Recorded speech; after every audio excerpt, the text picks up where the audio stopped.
Your story doesn't start when your character wants something. It actually starts when they believe something that is not true.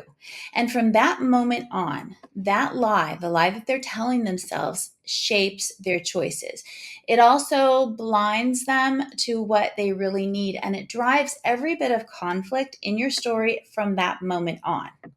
In today's video, I'm going to show you how you can uncover your character's lie and then turn it into sort of the core of their transformation. Stick around to the end because I have 3 questions for you to ask and an exercise that I like to do that will help you discover your character's lie. Hi, y'all. If you're new here, thank you for tuning in to Bourbon and Books. I'm Melissa Bourbon. I'm a best-selling author, a writing coach, and the founder of Writer's Spark Academy.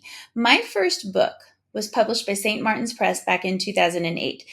I've had 35 books published since then. I've been published with Penguin Random House, Kensington, and most recently with Alcove Press, and I got the rights back to one of my series, which I then indie published. So I have experience with big publishers, boutique publishers, and the indie process. And after those 35 books, I know that it takes a village. Thank you for being here. Make sure to subscribe if you're enjoying my videos and you want to keep going with my Craft Thursday topics and Marketing Monday featuring Pinterest, which I'm passionate about. One thing I've learned amid the many, many things I've learned over the years is that if you understand your character's lie, then everything else, meaning their goal, their motivation, their conflict, and even your ending to the story will fall into place. So grab your notebook, maybe a cup of tea or bourbon, and let's dig in. First, let's talk about what I mean by the lie. Essentially, the lie is a false belief your character holds at the beginning of your story, and that is so deeply rooted that it impacts how they operate. That lie taps into your character's emotions. It's not a belief that is grounded in fact. Let's look at Elizabeth Bennet in Pride and Prejudice, one of my favorites. If you've been watching any of my videos, I use this as an example a lot. Her core lie is that first impressions tell her everything she needs to know about people. For Luke Skywalker, he believes he is not ready to become a Jedi, that he is not enough. He doesn't have what it takes. These false beliefs drive Elizabeth Bennet and Luke Skywalker's early choices. The lies also make their eventual growth very satisfying. Here's an example from my own book, The Bibliomancer's Daughter, and part of my Book Magic series. Pippin, my character, her lie is that she can only depend on herself and her twin, Gray. She believes that anyone she gets close to will leave. That's her lie. This belief isolates her. It also drives her away from the very truth she needs to accept, which is what she needs to do in order to break this 2,000-year-old Irish curse that is on their family. And she cannot do it alone. By the end of the story, she realizes that embracing the people around her is going to help her solve her problem, which is this curse.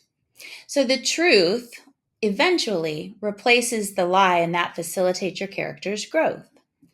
The lie and the process of realizing that it is a false belief is at the core of sort of the emotional arc of your story and the emotions that your readers are going to feel, even if they can't, put their finger on why. They can't name it. That's at the center of it. Next, let's talk about how a lie drives every decision your character makes. Every mistake, every fight with another character, all of that stems from a false belief that they have. So when you know your character's lie, suddenly their behavior makes a lot more sense and you work with that lie because it's the foundation of everything.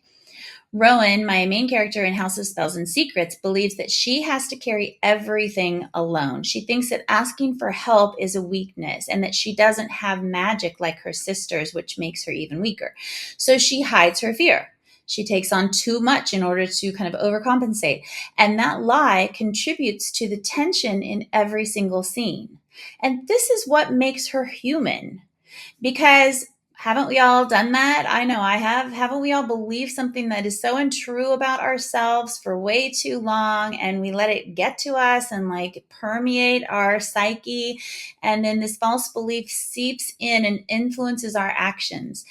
That lie becomes a poison that spreads in us and grows, and That's what we want for our characters. We don't want that for ourselves, but we want that for our characters. Now let's talk about how to find your character's lie. So these are those 3 questions that I mentioned at the beginning. If you're struggling to figure this out, I have these 3 quick questions that always work for me. Hopefully they will work for you. Number 1 is, what does your character want more than anything? So this is their internal goal, not the external one that is driving your plot forward. You have to dig beneath the surface to find that deep emotional desire that fuels every single thing your character does. So think about it like this. Here's Elizabeth Bennet again. She wants to fall in love, truly and deeply, but on her own terms. This is what she wants more than anything. Luke Skywalker wants more than anything to become a Jedi and discover his destiny. Rowan from House of Spells and Secrets, she longs to have her own magic, to feel like she belongs among her gifted sisters. Pippin from my book magic series, The Bibliomancer's Daughter, she just wants a family, a place to belong where people won't leave her and she won't feel alone.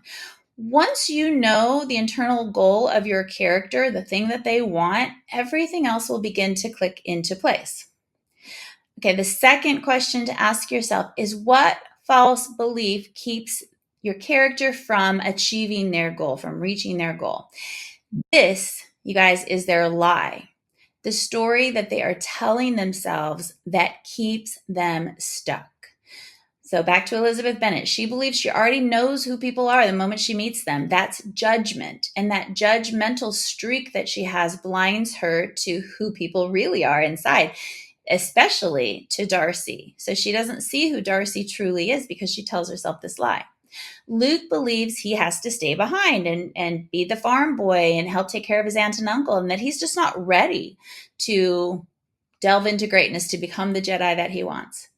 Rowan believes that she's never had magic like her sisters, and therefore she's not meant to have it at all, and she will never be powerful or helpful. She defers to them instead of exploring what's inside her. And Pippin in The Bibliomancer's Daughter believes that anyone she loves will eventually leave her, just like her mom did, her dad did, and her grandparents did, even if it was death. So she keeps her heart guarded by not letting people in. And the false belief that people will leave her becomes a wall between her and the people that want to be part of her life. Okay, the third question is, what truth do they have to face in order to grow? This is the emotional heart of your story. It's the revelation that transforms your character. Elizabeth Bennet has to see that Darcy's pride hides his vulnerability and his integrity. She has to learn to look beyond her assumptions and see the real person. Not always easy to do. Luke needs to trust the Force and himself to become who he was meant to be.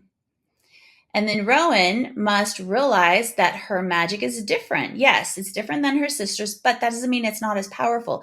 It's rooted in protection and in the natural world, and it's hers. And she needs to realize that and embrace it. And Pippin in The Bibliomancer's Daughter must open her heart and accept that love does not always end in loss, and that people will stay if she lets them in. When your character finally confronts the truth, it is not just growth, it is transformation. And that is what makes your readers feel something real.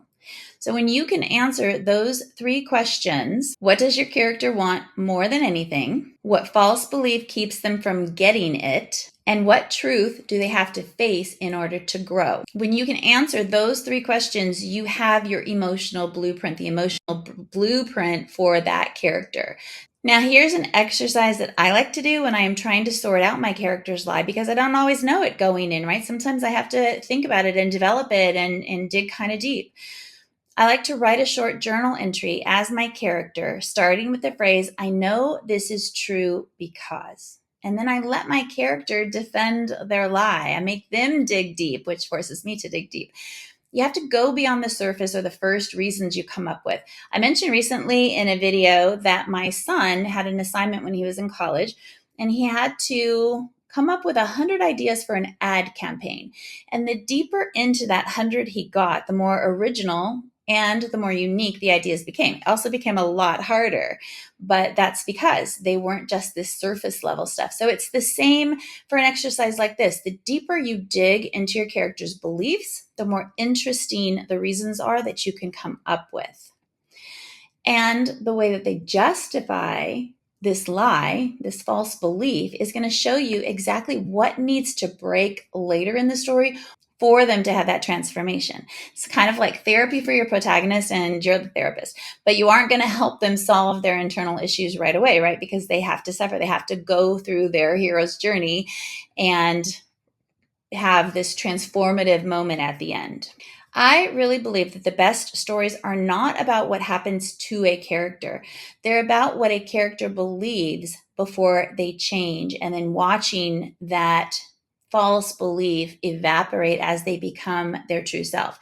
It's nuanced but important, and it's the space where your character's transformation lives, which means this is where your reader is going to connect on sort of that heart level. This is where they're going to really feel your character, and the story will resonate. So you need to think about, what lie does your main character believe? Think about it now and drop it into the comments. I would love to read it. And if you found this helpful, hit like and subscribe so you don't miss next week's Craft Thursday video. We'll be talking about how secrets and false beliefs can collide to create a conflict that is truly going to write itself. All right, I'll see you next time. Until then, happy writing, and I hope your characters' lies will lead to truly unforgettable truths. See you next time. Ain't never needed Poppy's blessing, no. You need keep working just to get it, though. I know she carried your whole world.